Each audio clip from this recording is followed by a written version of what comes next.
তো হয়ে গেছে, সবাই কেমন আছে? আশা করি সবাই ভালো আছো, আমিও ভালো আছি। তো আজ যে বাড়ি থেকে ফেরার পথে খড়গপুরের এই স্টেশন, খড়গপুর স্টেশন। তো এখানে ভাবলাম ব্রেকফাস্টটা করি। আগে মাঝে মাঝে এখানে ব্রেকফাস্ট করতাম। তো এই যে স্টেশন, আর স্টেশনের অপোজিটে রাস্তাটা চলে গেছে আমাদের সালুয়ার দিকে যেতে।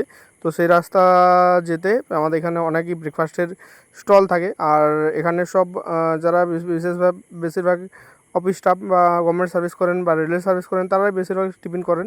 তো সেখানে আজ টিফিন করব। তো এই যে দাদা দোকানে এসেছিলাম, আর এখানে বেশিরভাগই ছিল সাউথ ইন্ডিয়ান খাবার। সেই সঙ্গে ছিল আমাদের বাঙালি দুটো খাবার। এখানে ছিল ইডলি, ধোসা, পোহা, লুচি, তারপর ছিল জিলেপি, এইসব খাবার ছিল। তো এখান থেকে আমি ইডলিটাই ট্রাই করলাম। তো খাবারটা জাস্ট ফাটাফাটি করে। আর আমি যেটা মনে করি, সাউথ ইন্ডিয়ান খাবার সবসময় খুবই হেলদি একটা ব্রেকফাস্ট হয়ে থাকে। তো সেখান থেকে ইডলি ট্রাই করলাম, আর ইডলির মধ্যে সব কিছু দিয়েছিল, সাম্বার, চাটনি। তো খেতে জাস্ট অসাধারণ ছিল। তো থ্যাংক ইউ ভেরি মাচ ভিডিওটা দেখার জন্য।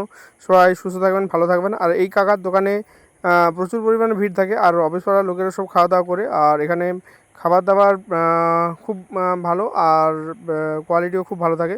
তো থ্যাংক ইউ, ভালো থাকবেন। দেখা হচ্ছে পরের ভিডিওতে। Thank you very much.